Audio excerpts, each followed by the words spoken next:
I met Dennis up in Tampa, I don't know, about a year ago, and we've been seeing each other off and on. Dennis is a CFO for hire, right? Outsourced CFO. Okay, and he, like a number of other folks that I've run across, began utilizing LinkedIn to drive their business. In fact, one of the guys that both of us know, Greg Wells, he's in the recruiting business. He started utilizing LinkedIn, it wasn't even 4 years ago, and now he has a 7-figure-a-year business, okay? And it all started with LinkedIn. So, you know, if you have the right marketplace and the right target, it can be something that's very, very valuable. So, anyways, Dennis will share his expertise. He told me he's a little bit under the weather, so be kind to him. No tomatoes or eggs, okay? So, anyways, without further ado, Dennis. Thank you.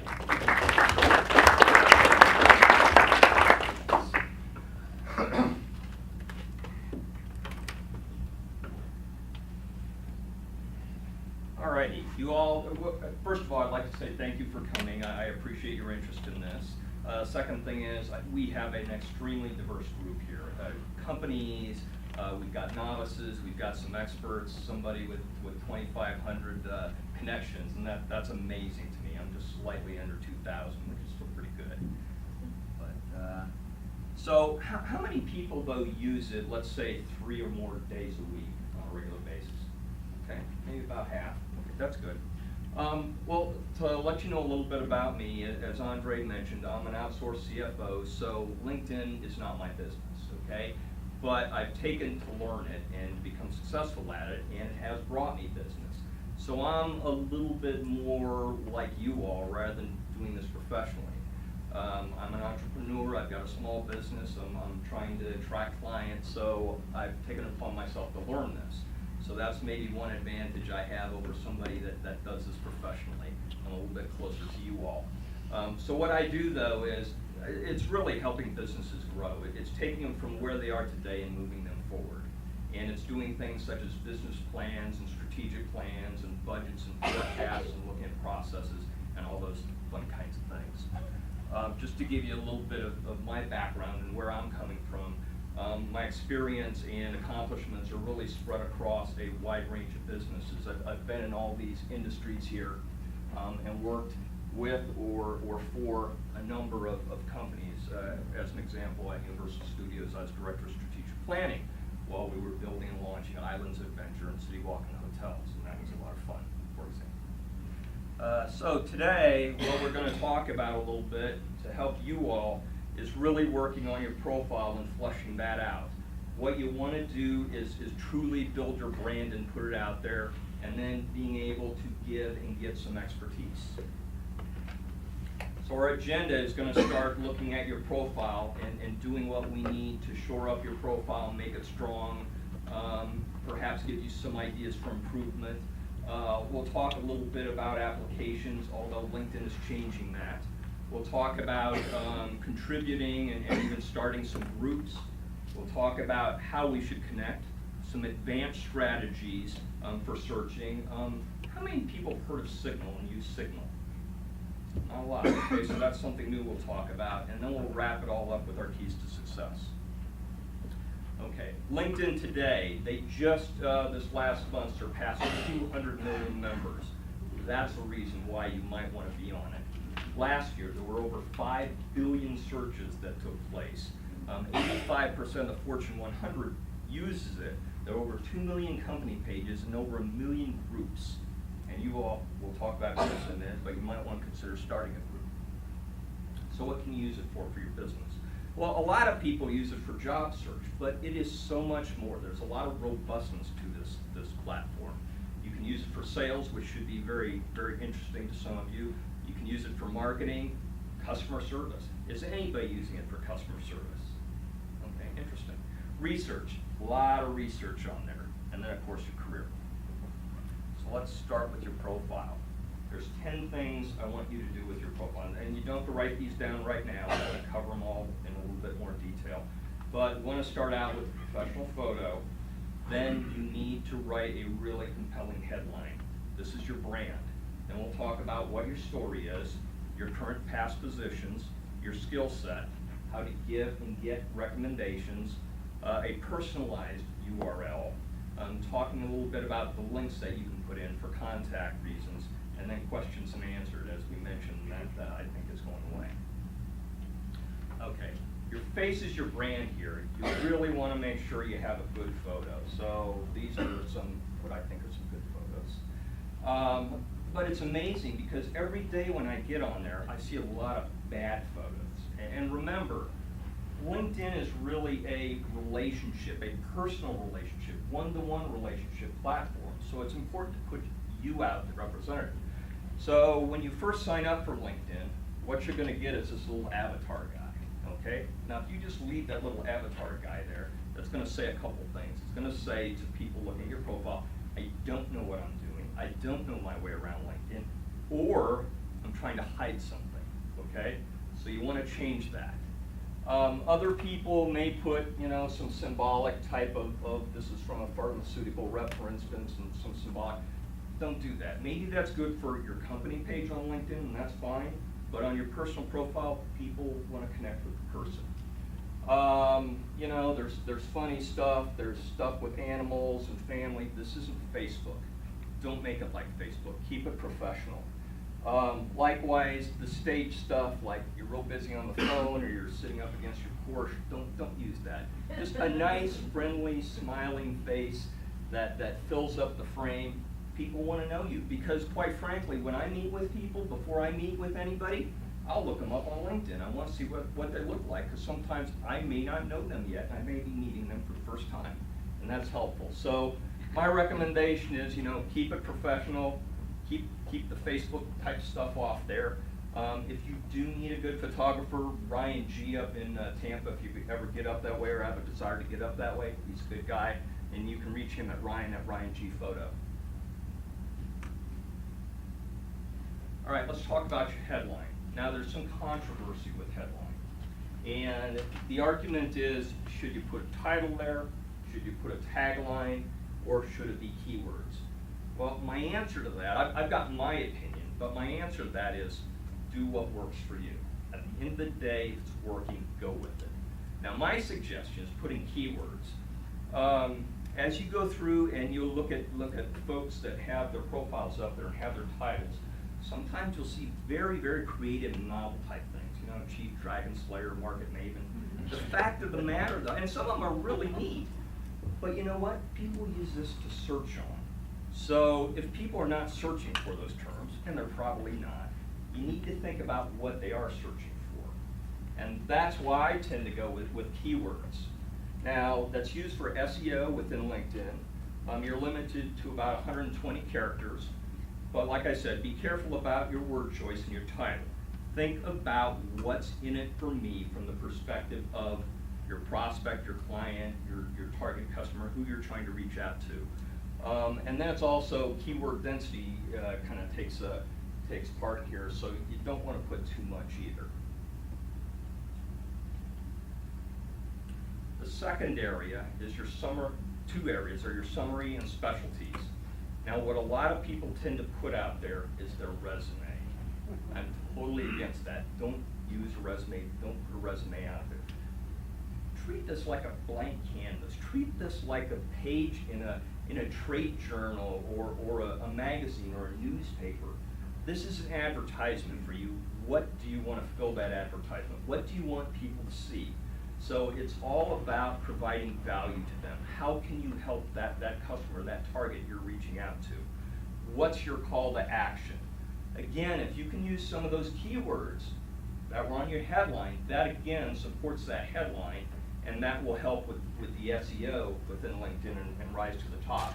Make sure you break it up. There is a 2,000 character limit. That's quite a number of characters. With specialties, it's another 500. So don't worry about what's behind this, but I start out with some pain questions and talk about how I can help, and then I have some contact information.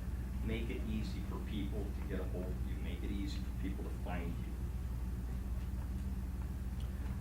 Then on your current position, again, if you can, you want to try to use those same keywords again. All those keywords are going to keep reinforcing each other, and that's good for the SEO. And again, so you want to be consistent with the headline. So before you start adding a lot of titles and things you were in the past, if you can, even if they're not quite the same, if you can put some spin on it, that would be helpful. But think about these questions when you do it. Who do you want to connect with? Who's your ideal target? What industry are they in? What services do you provide? What services do they want? So those are the kinds of questions you ought to be asking. Again, past positions, once again, the same keywords, if you can. You want to reinforce that or try to put something similar for that. You need at least 2 past positions to be considered complete on LinkedIn. Skill sets. Everybody should be utilizing skill sets, and you don't have to have hundreds of them, and I don't really know what the limit is. It's actually quite a few, but pick 5 or 10 maybe of skill sets that you want to be known for, and select those. If you click on those, then it's going to give you some additional information about them, and also talk a little bit about trends for the skill. And those skills are also right now what's being used to endorse you. If anybody uses LinkedIn very much, you're seeing endorsements now. Those are the skill sets they're going to endorse you for. Just out of curiosity, why are we seeing kind of a plethora of these things coming at us? The skills? Or Yes. the endorsements? Yeah. Well, number one, it's new. Secondly, I think another reason is it's so easy. Whereas recommendations, which we'll talk about in a minute, get into a little bit more thought, and somebody has to take time to do them. With endorsements, it's just one click. That's it. It's very easy to do, and that's why you're starting to see a lot of those. Is LinkedIn prodding people to start doing that? Yes. Indirectly, I think so. Yeah. Okay. Because that's what pops up.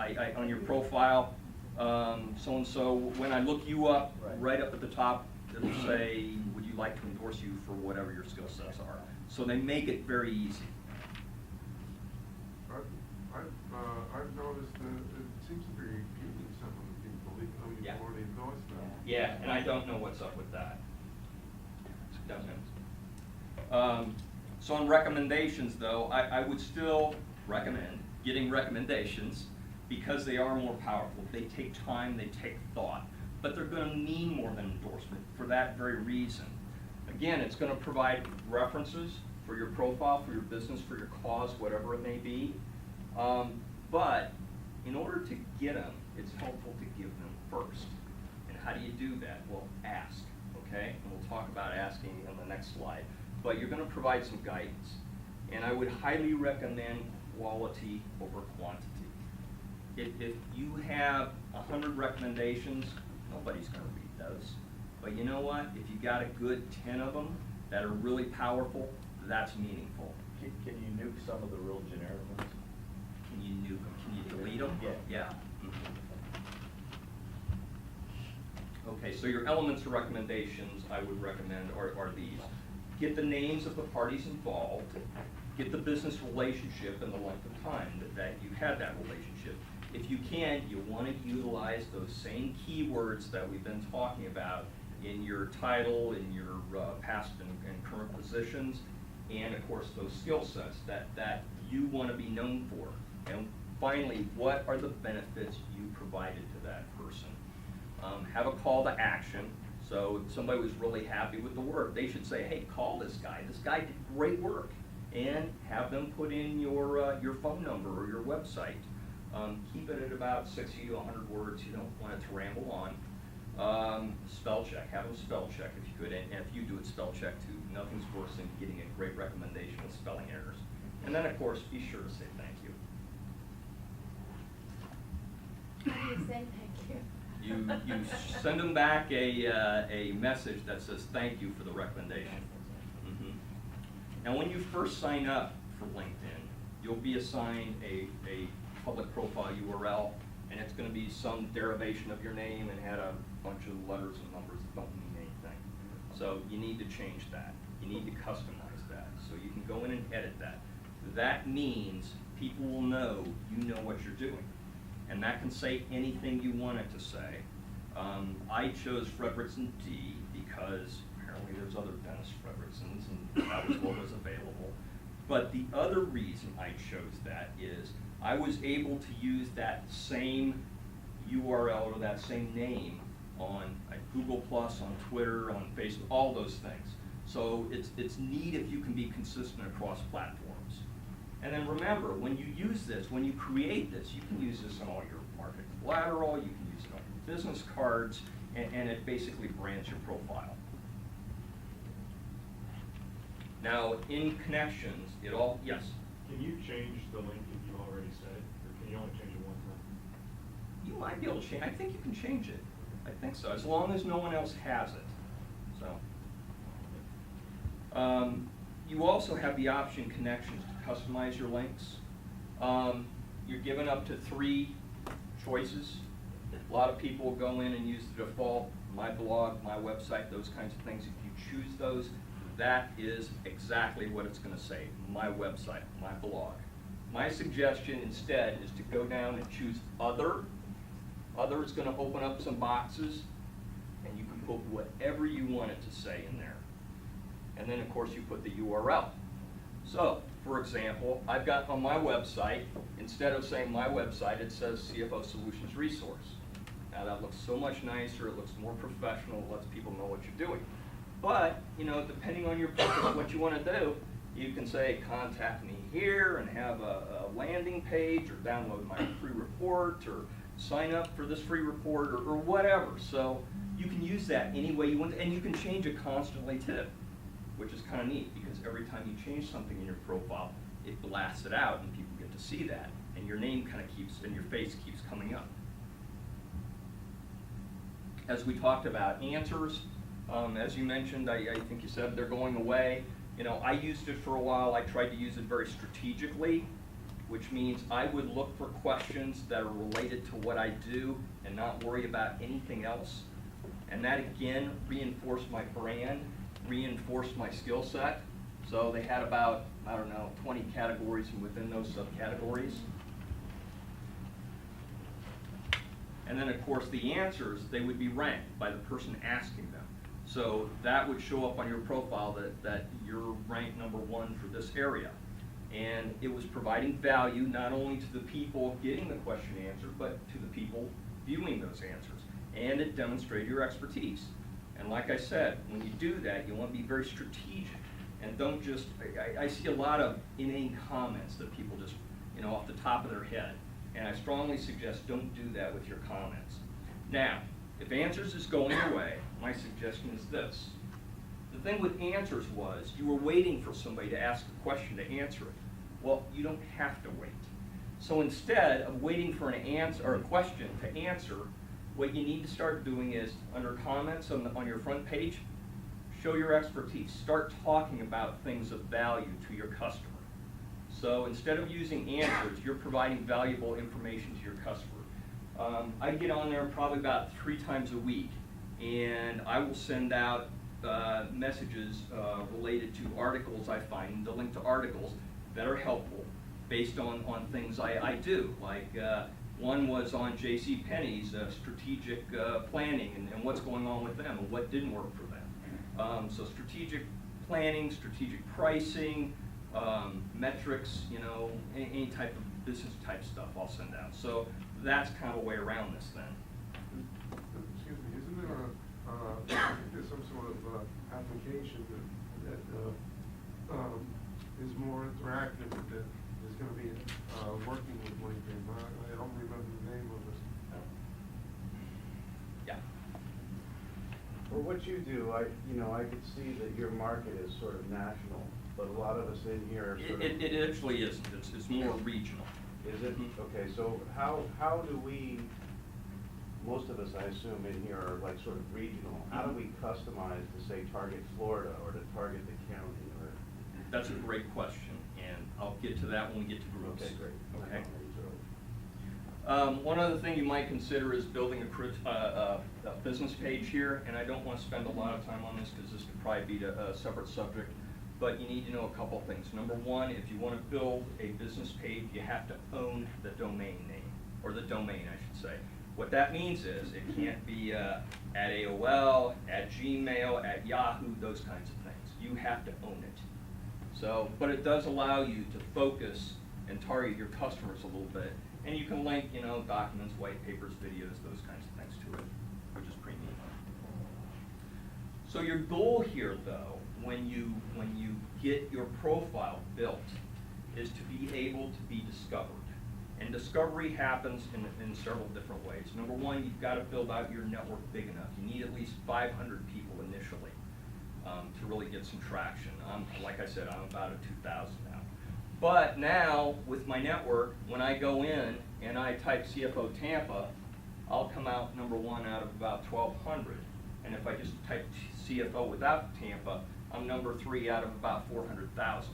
Now that was several months ago, and it's very dynamic. But the point is, when somebody is searching for these terms, again, this gets back to your title and how you want to be found. You know, you come to the top, which is what you want to be, is you want to come to the top. You want to be on the first few pages. And then this is how you keep track of that. On your front page, you've got this, who's viewed your profile. You know if what you did is working or not working by these numbers. So in this case, when I pulled this, you know, in the past 3 days, 14 people actually looked at my profile, but I showed up 46 times in searches, yes. I haven't seen that lately. Have they taken that away? No, it's still there. I haven't It's seen on the it. front page or on the right-hand side. Is this, Do you have to do anything to it? No. is this where, Yeah. this is where if you want to know who searched for you, you have to upgrade, is that not correct? In certain circles, it will show some of the people, but for the upgrade, yes, you have the ability to see additional people if you do upgrade. Is it worth it? That's a question you're going to have to ask yourself. You know, my opinion is I haven't upgraded, and in certain businesses, let's say like recruiters perhaps, maybe that's valuable to them and they do that. There may be a number of businesses here where it does matter. Until you hit that wall, though, I would go and stay with the free stuff. A lot of times, though, also, and I don't know how many of you guys get these, LinkedIn will send me a free month free for their premium service. And I would try it that way first. And if it works and you like what you're getting, then go ahead and sign up. And like I said, at this time, I'm closer to 2,000 now. But this time with 1,800, that connected me with about 18 million people. Now I'm like, I don't know, 20, 22 million people. So let's talk about applications. Now LinkedIn has basically gotten rid of the applications they had before. And I used to use SlideShare a lot. Well, they've migrated everything over to their platform. And you can still do those same types of things. So I had some white papers out on SlideShare connected. And they just migrated the stuff, so they're now actually in LinkedIn's application. It looks the same, it's transparent what they did. So, but when you go there, you can edit it, and this little document here to add, that's how you can add white papers. So I've got things like how to sell to a CFO and manage strategies for managing cash flow. But the neat thing about this is I can use this for advertising, which is really neat. And these, I've created these in Word and then just saved them as PDFs. And if I've got a paper that's 2-3 pages, I create a page after that, and that's basically my advertisement and my contact information. So I've created free advertising. So this is an application, you said? Well, if you look, yes, yeah. They no longer have all the applications they had before. And it says SlideShare because this is a couple months older, but there's an area where you can do the same thing and upload anything you want. If you're in travel, you can upload brochures that you've created, PDFs. You can upload videos. Let me get out of this for a second and let me see if I can. Let's see if this launches. I created a video, which is on there. Now, is this on the business or on the personal thing? This is on my personal page. Can you do the same thing on the business page too? Yeah. Let's see if this works. Which tab is it under to add it? It's going there now. So it's kind of quiet here, you can't see it, but I had this produced and it's sitting on there on my LinkedIn page. So Cool. this is the kind of stuff you can put on there, which is pretty neat, I think. Does it have a separate URL that you could drive people to from other emails? Well, I've actually got this out on, I've got a YouTube channel, which is another discussion, but same thing. Where do you find?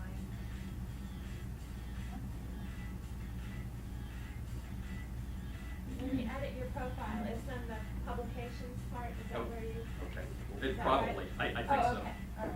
What I know, soft- what you just have software to did kind that? of move around. What software did you use to do that? I had somebody do this for me. It's very nice. Is that you? No. No. I guess. You're headless, but you Do say your you want me to headshots give you a support. secret on that? Yes. I know it. Okay, what is it? Fiverr.com. That's it. That's it. That cost me $5, by the way. That cost, yeah, $5.com. No, it's Fiverr. F-I-V-E-R-R. F-I-V-E-R-R. Everything's $5. So, and you know, that looked like hundreds or $1,000. So I thought it was very professional. Somebody does that for $5. Yeah. It's incredible. Now, I had to script it. I scripted it, but they just, it's a template. And so, yeah, I mean, it's great. You're not gonna get anything too customizable, but you're gonna get some things that are sort of customizable, semi-customizable. But for $5, who cares?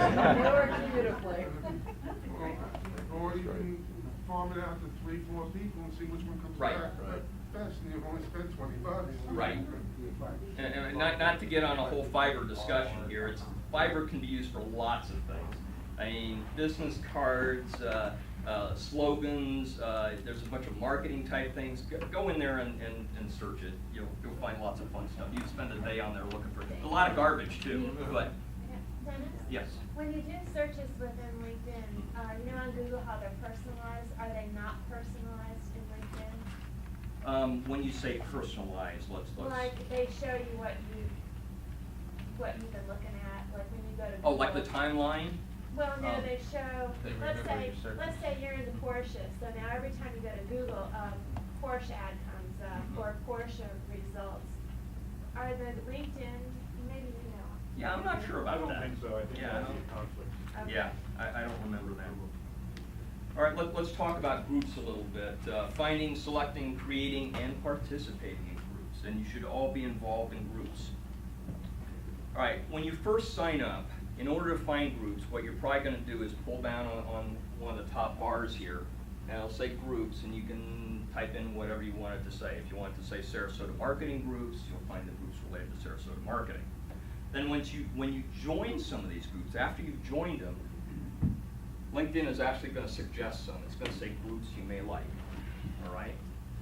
However, the best way to find groups and the best groups to be part of is through your connections. So if you've got a target customer or target person that you want to know what they do, go look at their profile and see what groups they belong to. So for example, my target customer tends to be business owners and CEOs. So if I'm connected to a CEO and I like this guy and I want to know what groups he's in, I'll go to his profile and look at the groups. Maybe those are the groups I ought to be joining. That's how I find my targets. And when you click on those groups, you'll get some group statistics, activity and demographics, and you know, breakdown of the people in it. You want to make sure the group is active, though. And by the way, these comments, these are comments that people post Not the first question, but comments to those comments. So that's what that would be. But that's the type of thing you want to look for. Make sure it's an active group. And does size matter? Well, you know, there's pluses and minuses to big and little groups. With the big groups, of course, you're going to get more exposure. The small groups tend to be a little bit more intimate. But the information on a lot of small groups tends to be more relevant. On the big groups, you do have people selling outright and pitching and making comments that are relevant and those types of things. So the best way to do it, though, is go in, look at the group, monitor the discussions going on, and see if you want to be a part of that group. You can join up to 50 groups. My suggestion is have a mix, a strategic mix of large and small groups. And a lot of people tend to join industry groups and vocational groups. Those are great. You should do that. But you know what groups you should really be joining? Your customers groups, your targets groups, the groups where you're going to find the people you need to connect with. That's the strongest. And with 50 groups available that you can join, that creates a lot. Okay, let's think about creating some groups, okay?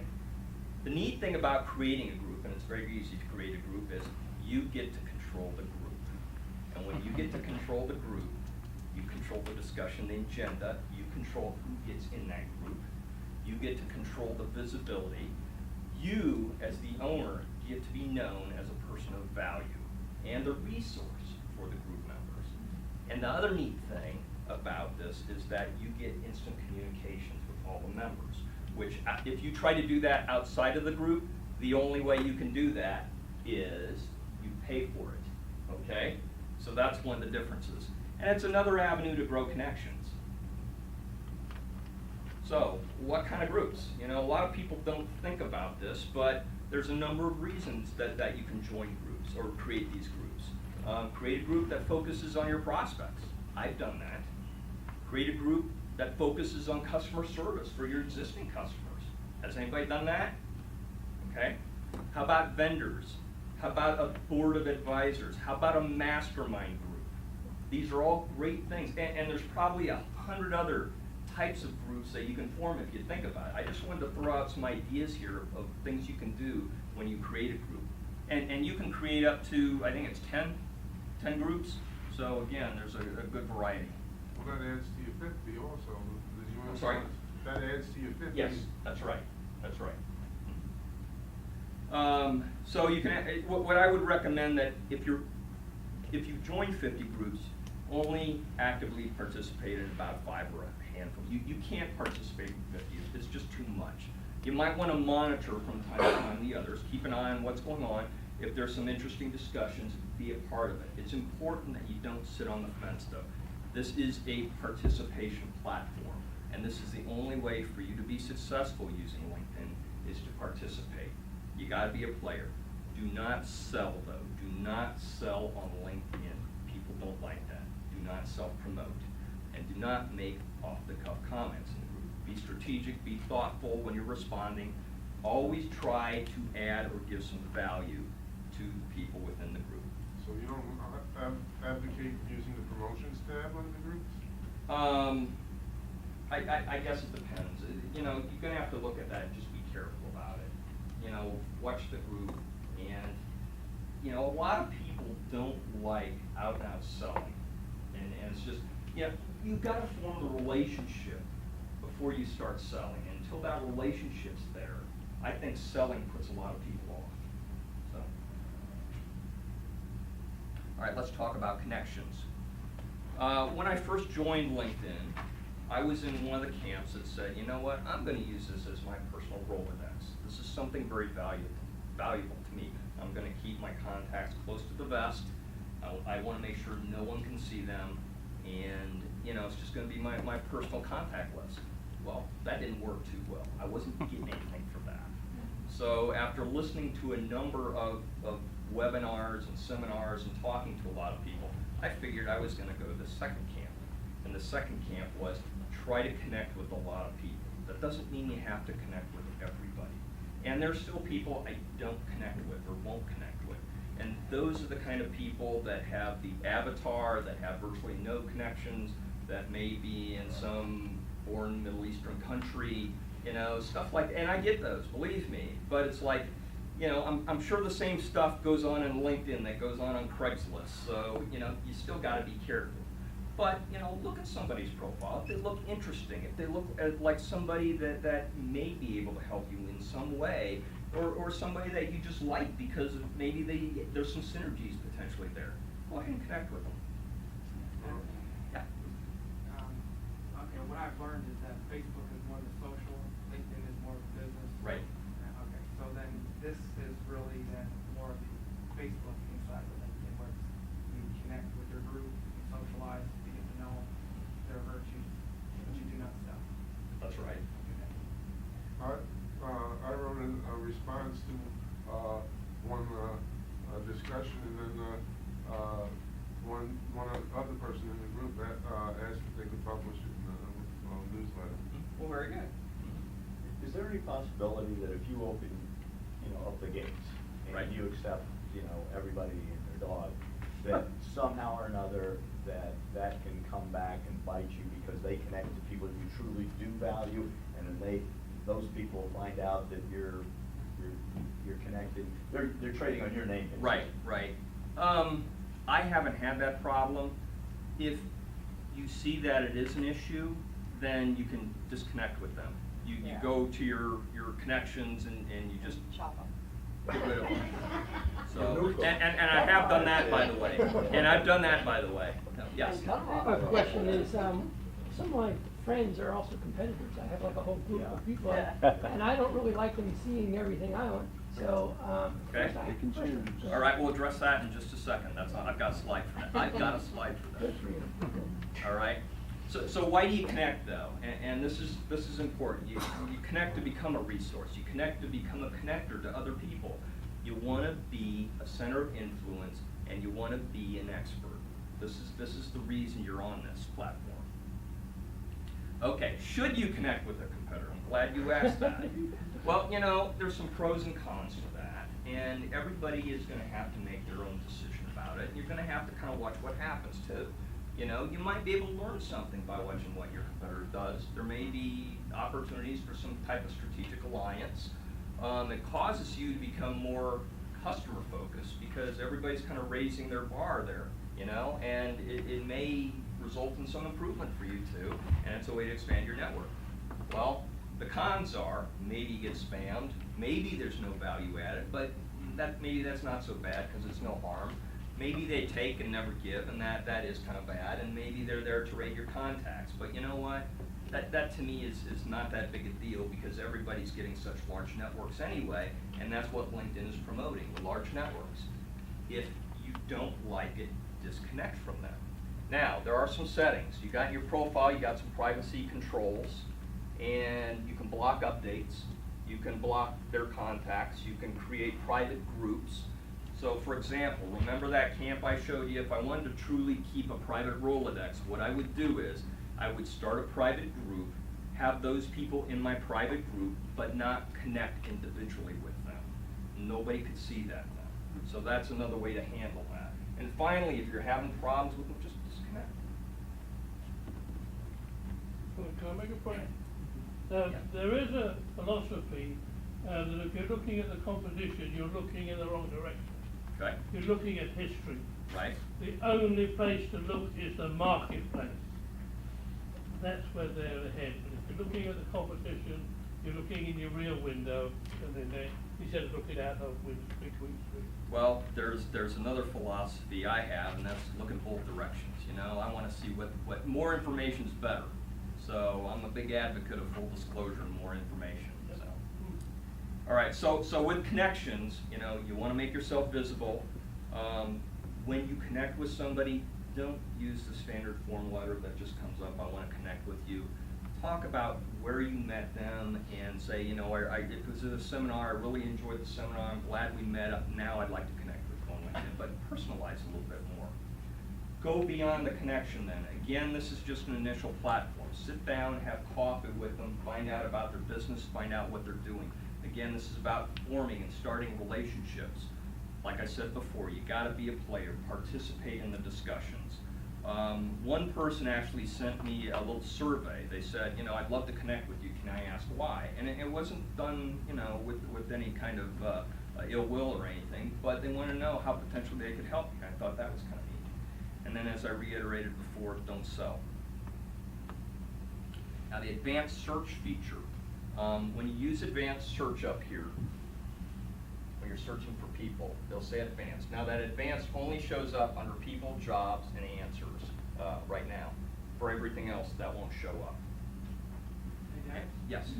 Sorry, I'm still a little confused. So when you say don't sell, well, first of all, LinkedIn is just business. So Okay. I can make deductive reasoning that with anybody that I'm already communicating with, it is business. Mhm. What values am I to discuss? Well, like, I do understand from the history of being here, Mhm. they were talking about education. Right. Learn, teach, coach, train, Mhm. help assemble, but isn't that, kind of- Well, if you're providing value, you're not overly selling. What you're trying to do is put yourself out as an expert, you know? People are pretty smart. Yeah. They know that, hey, I've seen this guy, all of a sudden, you know, I'm thinking, I need this service. Hey, so-and-so, I've been seeing him a lot on LinkedIn, I know what he does. Let me go to his profile page and let me see if this is somebody that maybe can help me. I've had that happen to me. That's how I've gotten business. It isn't by saying, sell, so buy from me. Right. It's by becoming an expert and having people remember me. So be tertiary rather than just Yes. direct. Mhm. Yeah, Right. Yes. You know, I get musicians all the time emailing me, Mhm. and they might put a comment on there, you know, whatever, they might put a comment. Follow that, they're sending me a video of their music, Mhm. and I usually just delete it. Yeah. But when it comes to my meetings, and we try to establish that relationship, you know, it's all about relationships. That's right. Right. You gotta establish the relationship before you sell. All right, so when you use the advanced search, there's actually 3 parts, okay? The first part, and this will all come up on one page, but I cut it up so you can see it here. The first part is gonna be keywords, names, addresses, titles, company, school. The second part and third part are going to be things like industries, groups, relationship, being first, second, third level, language if there are any. Now, here's another difference between paid accounts and the free.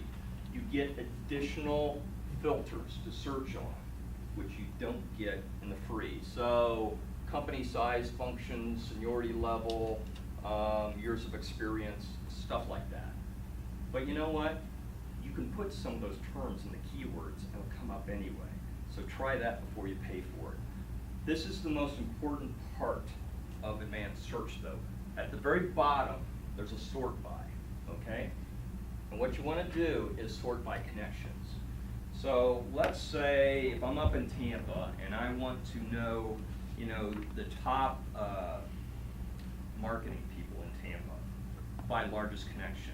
If I put in the keywords Tampa marketing and I hit by connections, those are going to give me the most connected people up at the top. So whatever location you're looking for, use that. So do you think I want to connect with those people? Absolutely. That's the fastest way to grow your network, is to connect with the connectors. So if you don't remember anything else about this, remember that. Let's talk about Signal. You know, on your front page, there's a lot of stuff always going by. There's people, there's updates, there's group information, there was answers, there's all sorts of things. If you're looking for something, how do you get through all that? How do you know? How do you filter through all that? Well, Signal is their answer to do that. So, if you pull down on one of the news tabs and get Signal, Signal lets you filter updates going by on your front page. And you can browse those in real time and find trending subjects and all sorts of interesting things. So when you pull up the Signal menu, it's going to give you a lot of information on filters over here. So your network, so you can sort by first, second, third levels. You can sort by company, by city or area, by industry, by time, meaning the last minute, the last hour, the last day, the last week, the last 2 weeks. School, if you want to do that, by LinkedIn groups, by topics. So If you wanna know about cloud computing and what discussions in the last week in Sarasota were going on with cloud computing, you could put that in. If you wanna limit that to just business owners in those discussions, you could do that. And then the update types, where the connections groups or what have you. So again, this is a powerful way to see some of the discussions going on and see what's relevant to your business. So for the travel people in here, you know, if you're looking at, you know, who's talking about cruises, who's talking about ski trips, you know? Maybe there's some business owners. Gee, if I found out that this business owner is talking about a ski trip coming up, maybe I want to connect with them. Let's talk about other. Now, this is the paid accounts. We've already talked about those things. But they generally run from about $20 a month to $100 a month, depending on what, how robust you want this to be.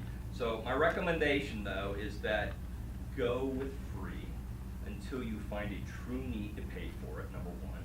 Number two, as you build your network, LinkedIn is going to send you invitations for a month free to try this out.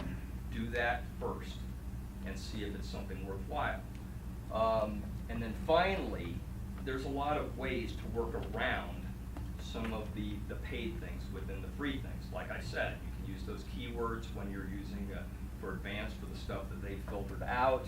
If you use groups, you have the ability to message the people, so you don't have to pay for that. So you can go in and look at it, but to me, I haven't, at this point anyway, found a need for that. So, as we wrap this up, bringing everything together, what you really want to remember is we're going to use this for building relationships. This is just a start.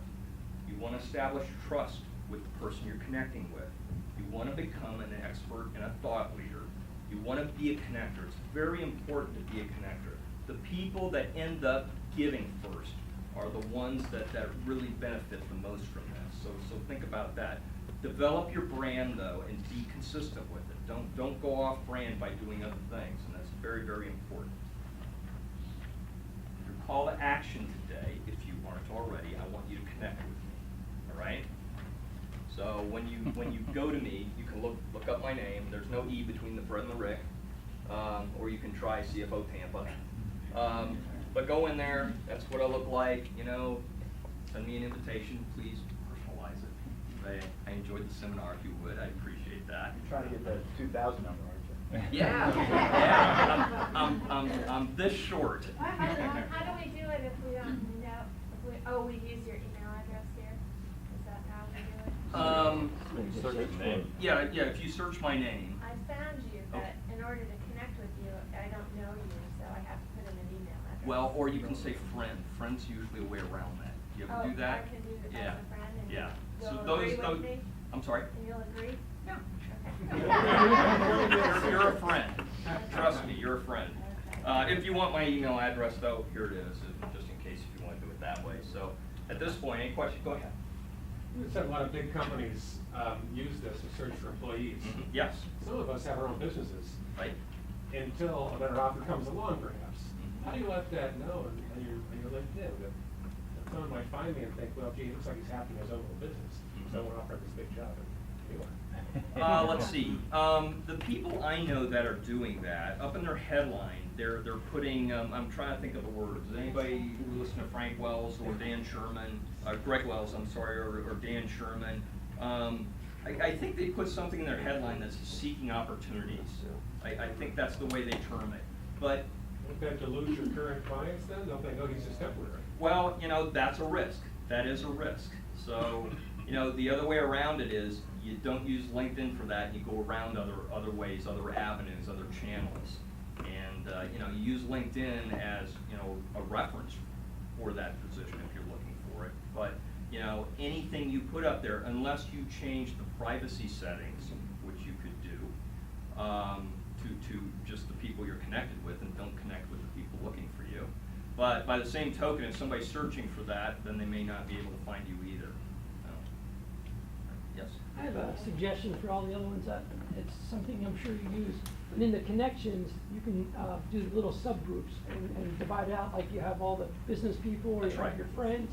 So you can, it's label them. Yes. Each of them, and that's really important later on, because then you can send groups out, an email out to a whole bunch of people specifically that you want in one group. That's true. Yeah, very good, yes. You had mentioned earlier about using LinkedIn for customer service, but I didn't catch that in the presentation. Not explicitly, but one of the things I was talking about is you could consider forming a group. When you create a group for your customers, and then utilize it that way. And then you would be able to interact with your customers via that group. Okay. And you can send messages out to all of them, you can talk about any kind of issues, concerns, you can send out notices to them, all that type of thing. So, you know, the creativity here is endless to use that platform. Just a piece of advice that I've used personally, every business card I get becomes a LinkedIn connection. Mm-hmm. And send them a personalized message. I met you here, gave me a business card, just wanted to connect, maybe have a cup of coffee. or If they're on something. Yeah, absolutely. Works every time. Yep. Yes.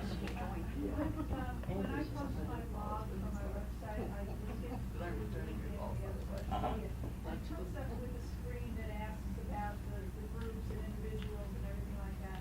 So I put all the groups that I'm connected to. And what if I didn't do that? Where would that go? I'm not quite sure what you're talking about. I'd have to look at it to know, so I apologize. Yes? What percentage of your assignments come from LinkedIn, if you don't mind answering that? At this point, probably around 20%. But, you know, I think other people can have more. It just depends what you're doing and how much activity you're putting forth and how you're doing it. There's something else about that. If you're not on LinkedIn, maybe it's only 20% that he's getting, but if you're not on LinkedIn, that is a tremendous validator. And I know quite a few business owners that would not consider hiring or working with anybody that does not have a LinkedIn presence, especially HR when you're hiring. Well, and that's a good point, and it's kind of like having a web page these days. If you're a business and you don't have a web page, people don't think you're a legitimate company. Right. Or you're, so you kind of got to have that for credibility. It's not a Absolutely. choice. It's not a choice. Absolutely. Yes. I'm still wondering, I know you sort of touched about it, but maybe you can elaborate. How do you balance having a LinkedIn page that's really a personalized page with your name and a sort of a branding of the business that you work out of? I mean, you have a website for your business and you have a domain name, but this is really your brand, and then you have your name as a brand. How do you sort of marry the two and get a balance in that?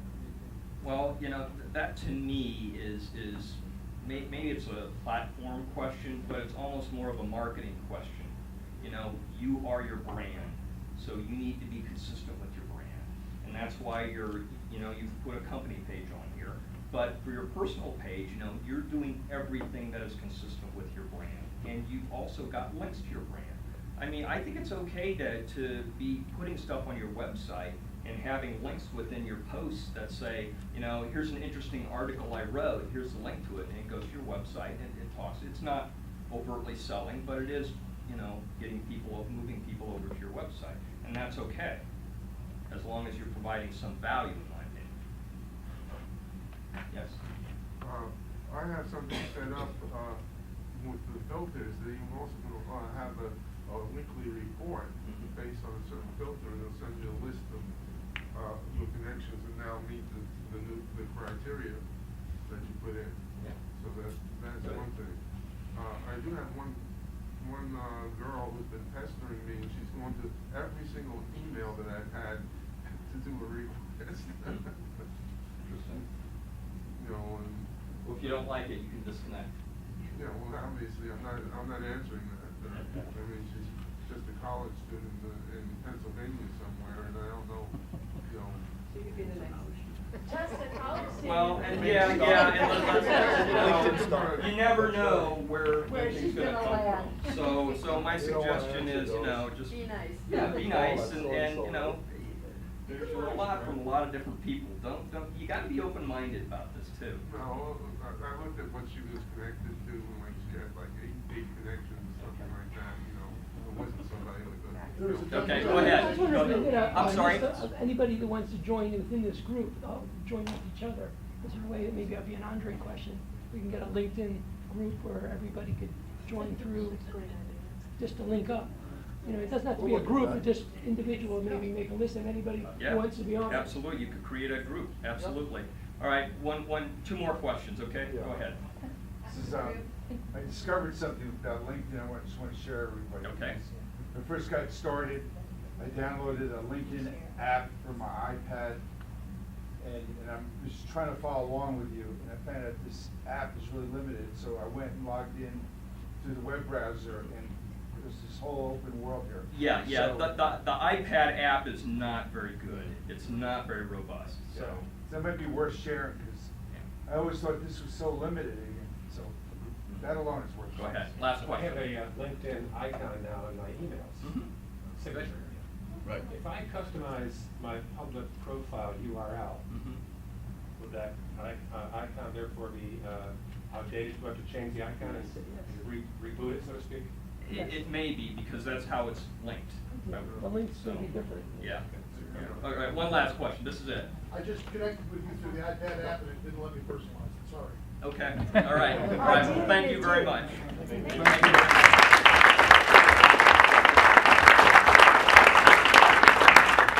If you have any questions, Dennis will be around in a little while. Next week, the presenter will be A.J. Pudin. He's up from Tampa. He's a business coach. He's also a business hypnotist, which is very, very interesting. In other words, if people in business have a ceiling that they bump against, personal ceiling or whatever, he hypnotizes them. So very, very interesting. But he's going to be talking about the philosophy of sales, or the sales process, which is applicable across the board. Last thing, if I don't have your business card, please leave a business card with me. It's a way for me to stay in contact